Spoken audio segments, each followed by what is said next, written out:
요즘 날씨가 따뜻하다 못해 낮에는 덥기까지 하죠. 점점 얇아지는 옷차림 때문에 다이어트에 돌입하신 분들도 많을 텐데요.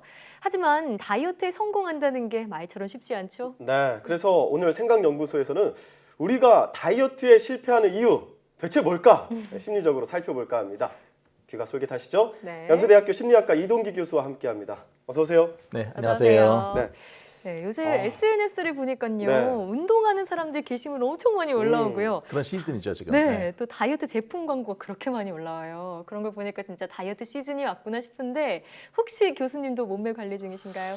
다이어트와 담을 쌓은 지 오래돼서 뭔가 이게 몸도 마음도 무거운 상태입니다. 몸도 마음도 무거운 네. 상태요. 네.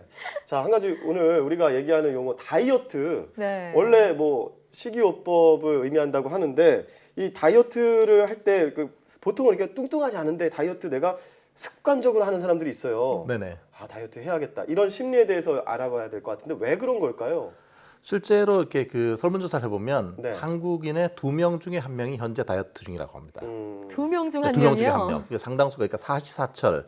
그리고 정말 다이어트가 열풍인데 아마도 이게 이제 TV나 그 미디어 같은 데에서 보면 되게 그 날씬한 몸매 그리고 그 외모 이런 네. 것들이 되게 지나치게 강조되는 게 아닌가 이런 생각이 들거든요. 네. 특히 이제 좀 체중이 많이 나거나 이러면 좀 희화화되거나 네. 아니면 뭐 때에 따라서는 머리 크기, 그다음에 얼굴 크기 뭐 여러 가지 많은 것들이 얘기되잖아요. 외모가요. 네. 그럼요. 그런 것들이 이제 상당히 영향을 이제 많이 받는데 저하고 저 동료들이 연구를 해보니까 예. 한국인들이 자기 스스로 자기 자존감을 느끼는 그런 영역들이 있잖아요. 그 중에 한 가지가 뭐냐면 사회적 객관적 능력이라는 요소가 있어요. 네. 근데 그 중에 중요한 요소 중에 하나가 외모였어요. 아, 그러니까 이 외모가 한국인의 이 자존감을 결정할 때도 중요한 요소라는 거죠. 네. 그러니까 외모, 즉 외모로 인한 자존감, 이거로 인해서 다이어트를 결심하는 분들이 많다고 하는 건데, 그럼 본격적으로 우리가 이 다이어트에 실패하는 원인을 심리적으로 살펴볼 겁니다. 우선 다이어트에 임하는 우리의 흔한 자세들 네. 화면으로 만나보시죠. 난 내일부터 다이어트를 할 거야 이러면서 누워서 지금 뭔가를 드시고 계신데 네. 이런 분들 참 많죠. 자주 그러시나 봐요. 제 모습입니다, 사실. 항상 다이어트를 하려는 마음만 가지고 있다가 네. 하루하루 미루고 결국 1년 내내 실천하자고 막 다짐만 하는 네. 이런 모습인데 이런 심리 어떻게 봐야 될까요? 그 실제로 이런 분들 침대에 누워서 이렇게 과자를 드시는 분들을 가르쳐서 영어로는 카우치 포테이토라고 하거든요. 네. 소파에 누워서 그 감자칩 같은 걸 드시는 분들이에요. 뒹굴뒹굴하는 그런 네. 분들인데 이런 분들의 심리를 좀 들여다보면 이런 생각이 있어요. 지금은 내가 다이어트를 하고 있지 않지만 정말 마음을 먹으면 언제든지 할 수 있을 거야. 맞아요. 근데 문제는 뭐냐면 그게 한참 동안 시간이 지나도 행동으로 옮겨지지 않는다는 데 있잖아요. 맞아요. 예를 들어서 이런 생각하는 거예요.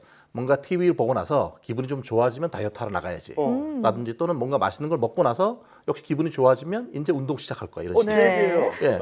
근데 사실은 맛있는 거만 먹고 운동 안 하고 그냥 자고 이렇게 예. 되는 거죠. 그러니까 이게 이분들 같은 경우는 다이어트의 동기를 올리는 데는 열심이지만 네. 실제로 다이어트 행동을 하지 않는다는 데 문제가 있는 거죠. 문제는 네. 그래서 다이어트를 하고 있다고 착각을 하고 있어요. 맞아요. 생각은 많이 문제. 하니까요. 네. 네. 예. 그래서 꾸물꾸물거리면서 계속 미루기만 하는데 네. 첫 번째 이유부터 벌써 찔리기 시작합니다.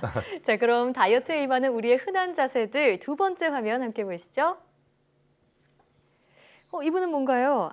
거울 속에 멋진 여성분의 사진을 걸어놓고 인터넷에서 왜 막 자극사진 같은 거 보면 이런 사진들 많이 나오잖아요. 나도 저렇게 돼야지 이렇게 결심을 해놓은 것 같는데 저도 역시 휴대폰 배경화면으로 이런 늘씬한 사진들 이렇게 해두곤 하는데 나중에 되면 이 자극이 점점 무뎌지고 별로 안 보게 되더라고요. 홍보는 안 하셔도 될 것 같은데. 그러게요. 다른 걸 바꾸셔도 될 것 같아요. 네. 아니에요. 이게 이제 제 생각에는 이게 이제 비교 대상이 누군가가 되게 중요한데 네. 지금 늘씬한 어떤 그 연예인들과 자신을 비교하는 거잖아요. 그렇게 돼서 물론 이제 그걸 보면서 의지를 불태우는 것은 좋은 측면도 있어요. 순기능이 있긴 한데 대신에 지나치게 목표를 너무 높게 잡은 측면도 없지 않아 있는 거죠. 이렇게 상향 비교를 하게 되면 아무래도 늘 못 따라간다는 느낌, 일종의 자괴감을 느낄 가능성이 많고요. 네. 그러다 보면은 점점 더 다이어트의 그 동력이 약화될 수가 있습니다. 사실 좀 달성 가능하고 현실적인 그런 목표를 세우는 게 좋겠는데요. 만약에 휴대폰 그 배경 그 사진을 해야 된다면 자신의 옛날 좀 더 날씬했던 때 사진을 두는 거예요. 그럼 비교 이 정도는 갈 수 있으니까. 네. 아니면은 만약에 다이어트 성공했을 때 내가 하고 싶은 것들을 적어보는 거죠. 뭔가 좀 더 현실적인 목표가 필요할 때입니다. 네, 현실 가능한 목표를 세워놓고 이루려고 노력을 해야 한다. 이런 말씀이네요. 예. 네, 자 그러면 다이어트에 임하는 우리의 흔한 자세, 그 마지막 화면 함께 보시죠. 자, 체중계 위에 올라가 있는 사람인데요. 1kg 늘었네. 아이, 그냥 포기할까 하고 있습니다. 아, 고작 1kg 늘었다고 이렇게 포기할까 하는데 비슷한 상황들이 참 많죠. 다이어트 결심해서 예. 아, 간식을 먹을까 말까 고민하다가 하나를 먹었는데 1kg 늘었어요. 아니에요. 하나를 또 먹었는데 예. 아니 모르겠다 이러고 왕창 먹는 거예요. 아. 네, 이런 상황들도 정말 많은데 이런 심리는 어떻게 봐야 되나요? 아무래도 좀 더 완벽주의적인 분들이죠. 그러니까 조그마한 실수가 생기면 이미 전체가 실패로 된 거죠. 아, 그러니까 이제 마치 왜 우리가 그 거울 같은데 약간의 이제 어떤 그런 스크래치가 나면 이 거울은 깨끗하지 않은 것 같다는 네. 거예요.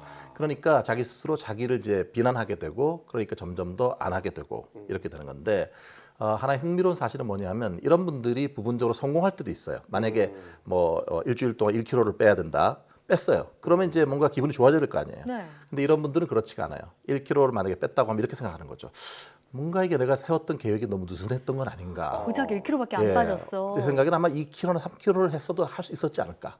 그렇게 되면 상향 조정을 하는 거죠. 그 네. 기준을. 다음번 어떻게 되겠습니까? 또 실패하죠. 결국은 궁극적으로 실패를 향해서 달려가는 그런 분들인데요. 사실 이런 분들을 얘기해서 영국의 심리 치료자인 샤프란과 동료들은 그렇게 얘기를 했어요. 이런 분들이 완벽주의적인 자기 모습을 자꾸 유지하려고 한다. 완벽주의의 유지 기제가 발동된다. 이렇게 얘기를 합니다. 아, 네. 그렇군요. 지금 얘기를 들어보니까 이게 다이어트라는 게 계속 뭔가 열심히 하려고 하다 보면은 몸이 상할 수도 있는데 마음도 같이 상할 수 있다라는 그런 생각도 들거든요. 네, 그럼요. 네. 네. 다이어트를 너무 무리하게 되면 어떻게 될까요? 무리하게 되면 여러 가지 이제 뭐 저 문제들이 생길 텐데 예. 가장 이제 좀 극단적인 것 중에 하나가 뭐냐면 섭식 장애라는 게 있습니다. 섭식장애요. 네, 식이장애라고도 하는데요. 일종의 일종의 식이요법 이런 거 관련해서 행동에 심각한 손상이 오는 정신장애 중에 하나거든요. 아, 근데 크게 두 가지 형태로 나타납니다. 하나는 그 먹는 양을 극도로 이렇게 제한하는 그런 네. 그 스타일이 있는데 그런 경우는 보통 거식증이라고 불리게 되고요. 거식증이요. 네, 또 다른 하나의 다른 유형은 뭔가 폭식을 하고 나서 그 다음에 구토를 한다든지 뭐 설사제 같은 거를 복용해서 빼려고 하는 그런 네. 사람들 있잖아요. 근데 이제 거식증 같은 게 훨씬 더 심각합니다. 만약에 극심한 영양실조에 빠지게 되면 네. 생명이 위험할 수도 있고요.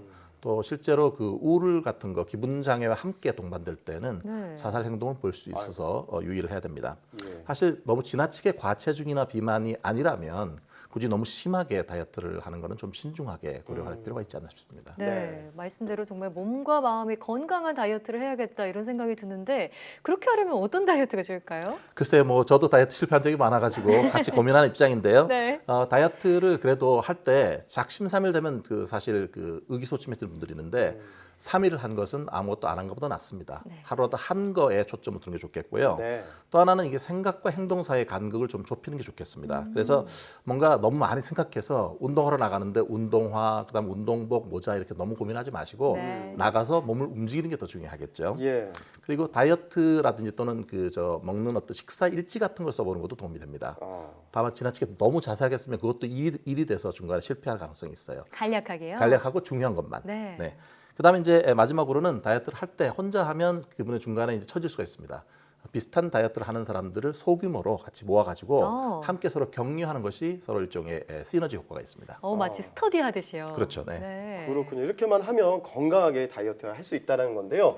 사실 다이어트, 즉 몸에 있는 어떤 군살을 빼고자 하는 그런 분들이 이제 시작을 하는데 사실 건강을 위한 겁니다. 네. 몸과 마음의 건강을 위해서 다이어트를 실천해 보면 좋을 것 같다는 생각을 해봅니다. 지금까지 연세대학교 심리학과 이동기 교수와 함께 이야기 나눠봤습니다. 오늘 말씀 고맙습니다. 네, 고맙습니다. 감사합니다.